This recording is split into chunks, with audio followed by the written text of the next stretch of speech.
This video is going to cover the declining balance method of calculating depreciation expense.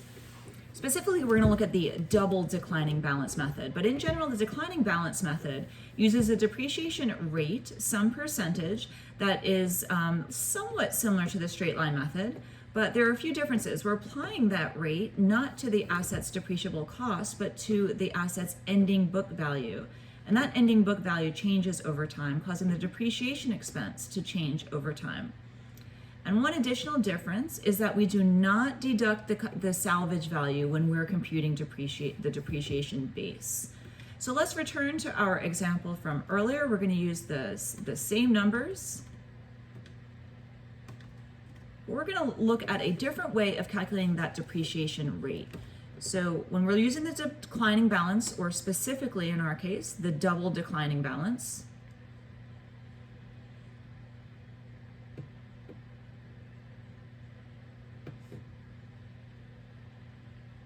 this method uses a constant depreciation rate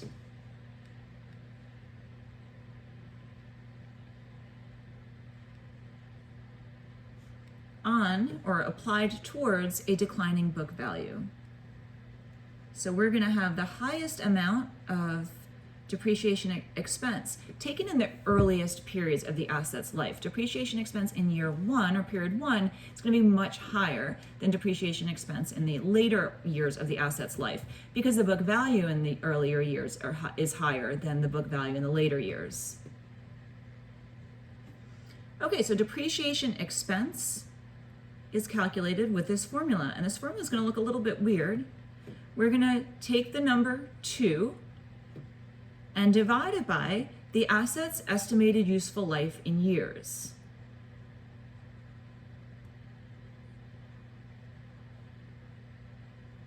So why 2? Well, 2 because this is the double declining balance. A company could also use a triple declining balance, in which case this numerator would be 3. But what this is doing is it's getting us to have a really large portion of the asset's value that's going to be decreased in the early portion of the asset's life, or a decrease per year. But when we're applying this towards the asset's beginning book value, we're going to see much larger depreciation in the early portions of the asset's life. This might make sense if you're going to use your asset a lot when you get it right away. Think about a rental car company. They're going to put its best models out as often as they can to get rented so that it develops a strong customer demand. And it's going to use those newer models much more frequently than it would its older models. So you'd want to have a depreciation method that shows that you're getting more use out of the asset earlier in its life. Okay, so this 2 divided by the estimated useful life, this is the depreciation rate. And beginning book value, again, book value is always cost minus accumulated depreciation, and beginning meaning on January 1st, before depreciation expense has been recorded for that period. Now, notice we are not subtracting out salvage value, so let's make a note of that. It's really easy to forget this. Do not subtract salvage value.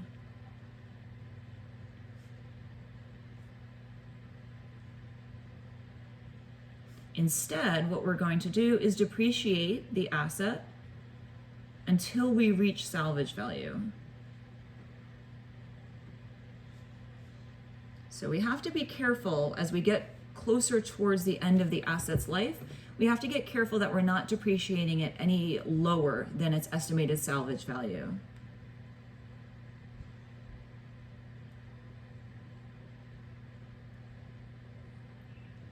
Okay, so now let's look at our example here.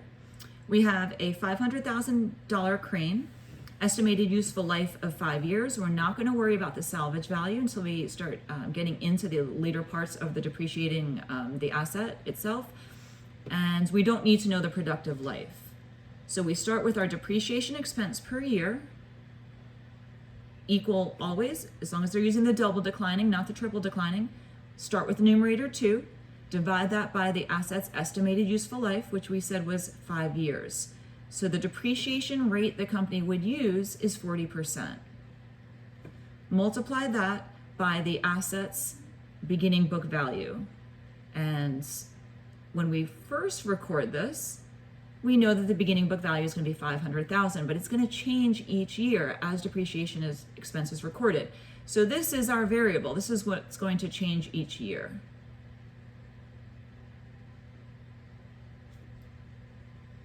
So let's set up our table as usual. But now we start with our depreciation rate. We have years 1 through 5. Take the depreciation rate, which stays constant at 40% per year, and multiply it by the depreciable base, which is the asset's beginning book value. And that beginning book value will change each year. So when we start the period, the beginning book value is the asset's cost of 500,000 will always be equal to the asset's cost in the first year. And this gives us the year's depreciation expense. So 40% of 500,000 depreciation expense in year 1 is 200,000.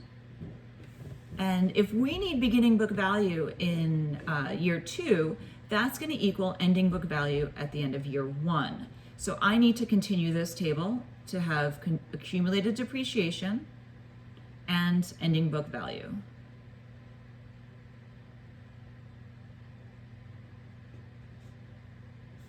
So in year 1, accumulated depreciation is equal to depreciation expense, and ending book value, beginning book value 500,000 minus the accumulated depreciation.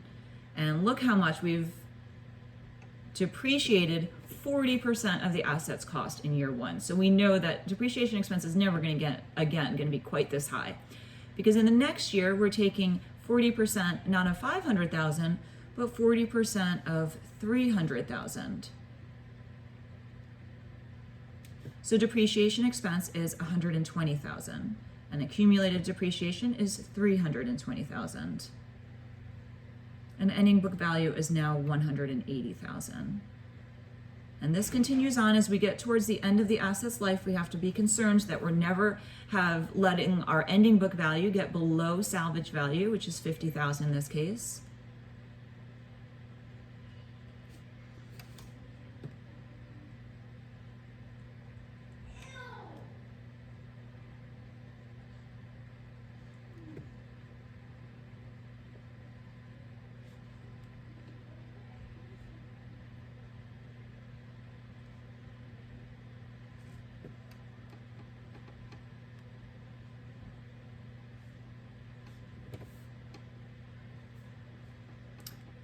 So at the end of year 4, accumulated depreciation is 435,200, and the ending book value is 64,800. So now we still haven't gone below the 50,000, but in year 5, this is the last year of the asset's life. So in the last year, we forget about our usual method. Look what would happen if we plugged in the 64,800. What happens if we multiply 64,800 by 40%? Let's see what we get, and let's see what would happen.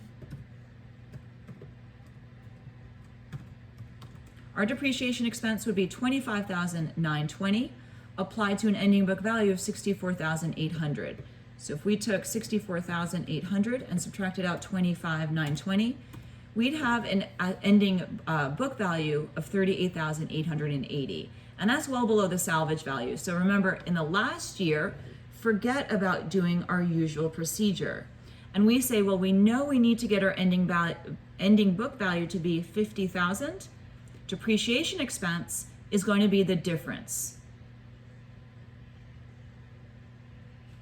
So this must be the difference between the previous ending book value and what we want this year's book value to be. So I'm going to take the difference between 64,800, previous year's ending book value, and what we want our ending book value to be, which is salvage value.